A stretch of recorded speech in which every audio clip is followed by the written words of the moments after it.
आज हम जानेंगे नक्षत्र। नक्षत्र होते हैं 27 और वो नक्षत्र सब आपके सामने बोर्ड पर लिखे हुए हैं। और नक्षत्र इस प्रकार से लिख दिए हैं कि नक्षत्रों की 3 रो बना दिए हैं। 3 रो बना दिए हैं इसलिए नहीं बनाए हैं क्योंकि बोर्ड छोटा है, इसलिए नहीं बनाए हैं। इसलिए बनाए हैं कि इनका तरीका ही यही है लिखने का।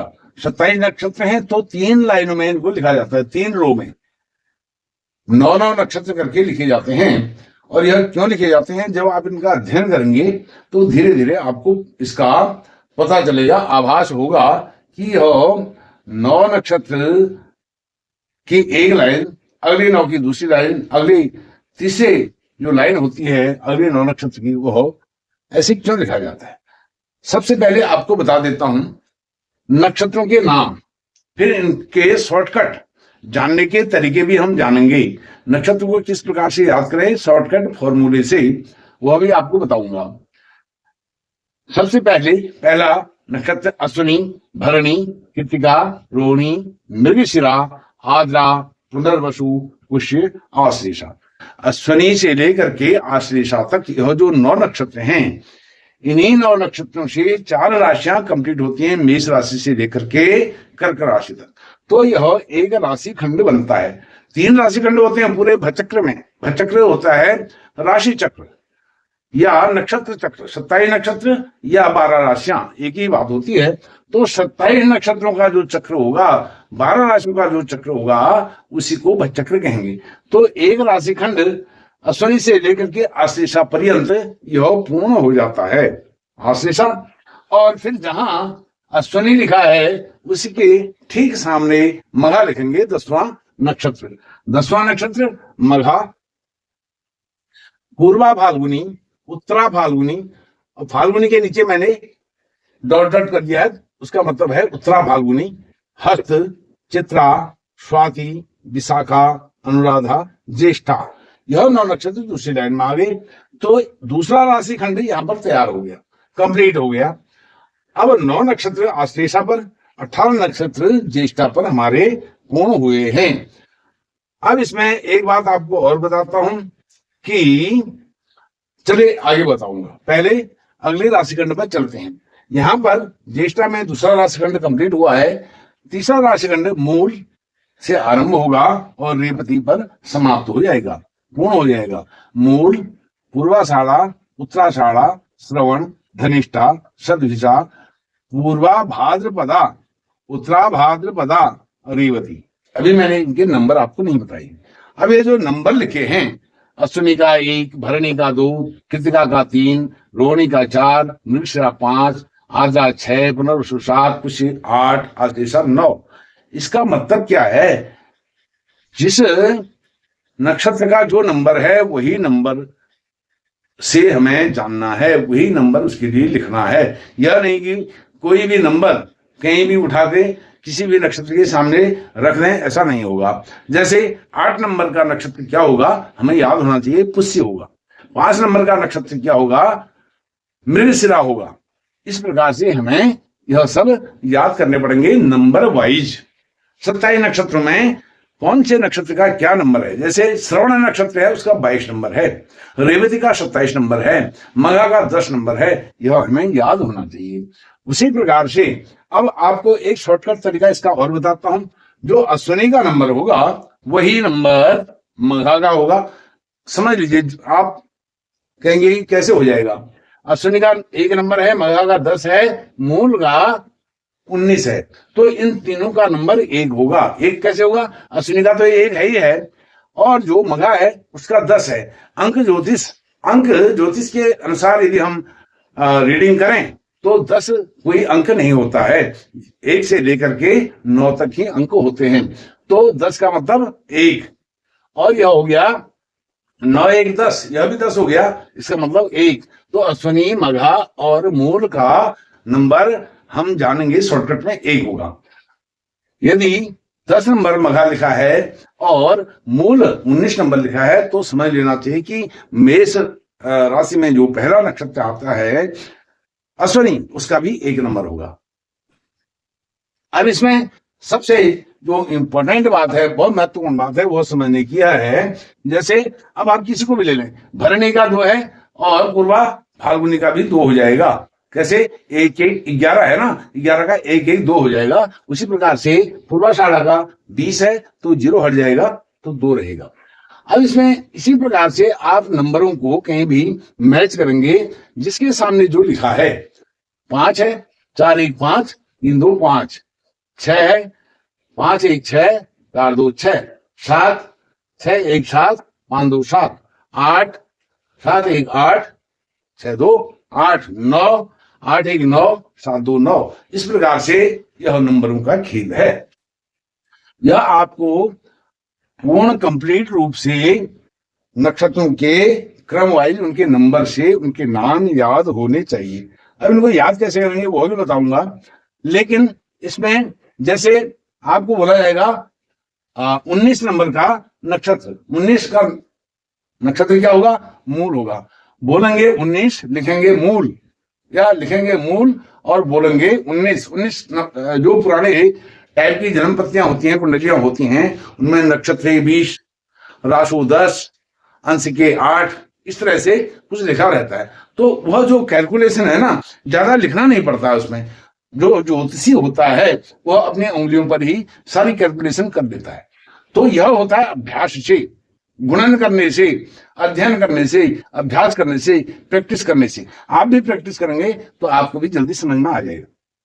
शॉर्टकट फॉर्मूला बताऊंगा। अब यहाँ first row, second row, third row नक्षत्र, यह 27 नक्षत्र हमारे कंप्लीट हो गई।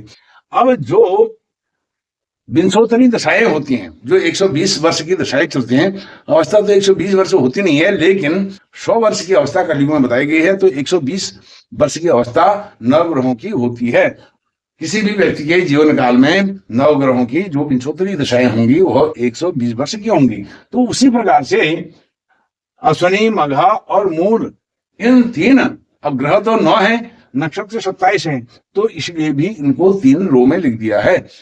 जो अश्विनी का दशानाथ होगा, विंशोत्तरी दशानाथ लिखा है केतु, अश्विनी का केतु होगा, मघा और मूल का भी केतु होगा, यह समझना चाहिए।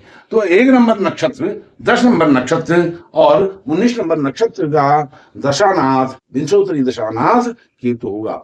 अब केतु, अब इनको ऐसे याद कर लेंगे, केतु शुक्र सूर्य चंद्र मंगल राहु गुरु शनि बुध, इस प्रकार से याद कर लेंगे।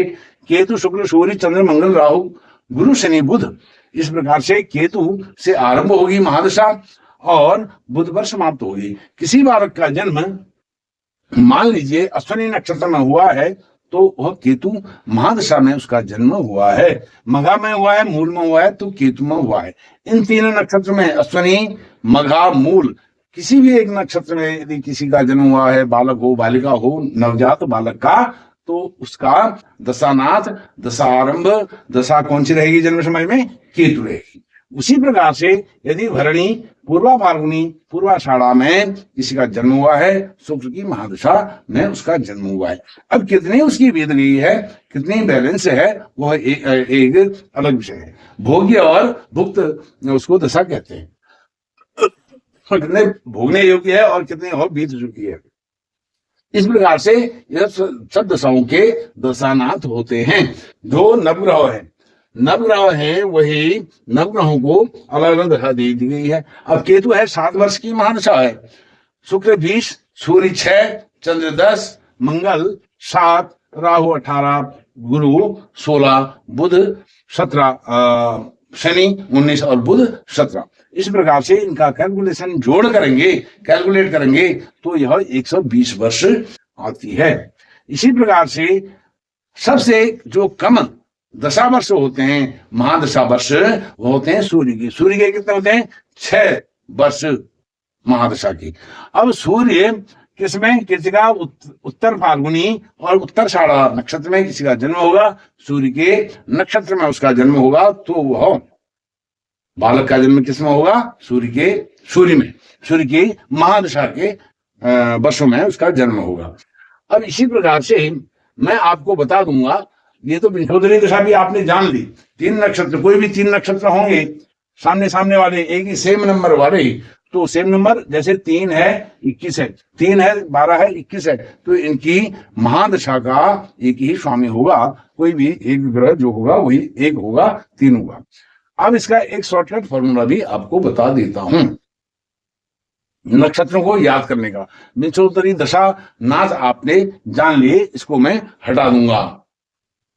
देखिए अब आप इसमें देख लीजिए, जो नक्षत्र हैं इनको शॉर्टकट तरीके से याद कैसे करें। इनको ऐसे याद करें जैसे अश्विनी मघा मूल, इनको एक नंबर का नक्षत्र मान लीजिए, और अश्विनी से ए, मघा से एम, मूल से एम, या ए से अश्विनी, एम से मघा, एम से मूल, ऐसे करके याद कर सकते हैं। AMM, फिर BPP, BPP का मतलब भरणी, पूर्व भाद्रपदा, पूर्वाषाढ़ा, भरणी, पूर्वा फाल्गुनी, पूर्वाषाढ़ा, BPP, BPP। उसी प्रकार से कृतिका KUU अर्थात KUU, यह आप याद कर लेंगे। फिर रोहिणी, रोहिणी के लिए लिखेंगे RHS, श्रवण, ये श्रवण है, इसके लिए ऐसा आएगा RHS, राइट हैंड साइड, ऐसे भी याद कर सकते हैं इसको। मृगशिरा, चित्रा, धनिष्ठा, ये हो जाएगा आपका MCD, municipal corporation of Delhi, ऐसे याद कर सकते हैं। आद्रा, स्वाति, शतभिषा, ASS, ऐसे याद करें। और उसके बाद पुनर्वसु, विशाखा, पूर्वा, भाद्रपदा, PBP, पुष्य, अनुराधा, उत्तर भाद्रपदा, PAU, और इसी प्रकार से आश्लेषा, ज्येष्ठा, रेवती, आश्लेषा, ज्येष्ठा, रेवती के लिए याद करें AJR। इस प्रकार से यह आपके शॉर्टकट में ऐसे भी इनको नाम याद कर सकते हैं। और वैसे भी आप 3-4 बार याद करें, पढ़ें इनको, तो आपको आसानी से याद हो जाएंगे। जैसे पहले एक राशिखंड को 9 नक्षत्र याद कर लें, फिर दूसरे राशिखंड को 10 से 19 तक कर लें, 18 तक कर लें, फिर 19 से 27 तक कर लें, तो इस प्रकार से हो जाएगा। जैसे अश्विनी, भरणी, कृतिका, रोहिणी, मृगशिरा, पुनर्वसु, पुष्य, आश्लेषा। फिर अगला मघा, पूर्व फाल्गुनी, उत्तर फाल्गुनी, श्रवण, पूर्व फाल्गुनी, मघा से लेते हैं, मघा, पूर्व फाल्गुनी, उत्तर फाल्गुनी, हस्त, चित्ता, स्वाति, विशाखा, अनुराधा, ज्येष्ठा। फिर मूल, पूर्वाषाढ़ा, उत्तराषाढ़ा, श्रवण, धनिष्ठा, शतभिषा, पूर्व भाद्रपद, उत्तर भाद्रपद, यह 27 नक्षत्र आप इस प्रकार से याद कर सकते हैं।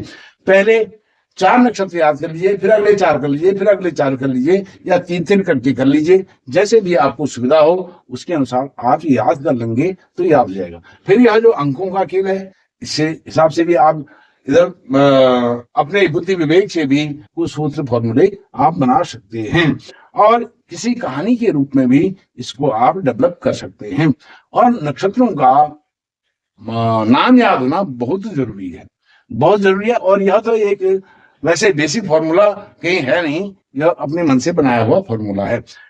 इन नक्षत्रों के आधार पर भी जो होरा चक्र है, जिससे जैसे हम नाड़ी का ज्ञान इसी से होगा, नक्षत्रों से होगा, गण का ज्ञान इसी से होगा। बहुत सारी चीजें जो नाड़ियां हैं, गण हैं, जैसे नाड़ियां, आदि नाड़ी, मध्य नाड़ी, अंत नाड़ी, और इसके अलावा गण, देवगण, मनुष्य गण, राक्षस गण, सब यह नक्षत्रों से। कुछ चीजें होती हैं नक्षत्रों से बनती हैं, कुछ चीजें होती हैं वो राशियों से बनती हैं। जैसे राशियों के तत्व, राशियों की दिशाएं वो राशियों से बनेंगी, नक्षत्र से बनेंगे गण और नाड़ियां, और भी बहुत कुछ बनती हैं। आपको ज्यादा इसमें उलझन में अभी नहीं डालता हूं। आप इनको नक्षत्रों को number wise, serial wise number से, जो इनका नियतांक है, नियतांक अर्थात जो उनका नंबर है, आश्लेष का 9 नंबर है, पुष्य का 8 है, पुनर्वसु का 7 है, इसी प्रकार से इनको नंबर वाइज याद करना है। ऐसे याद कर लोगे तो यह आपके जीवन में लाइफ टाइम काम आने वाली चीज है। आप इनका अध्ययन कीजिए।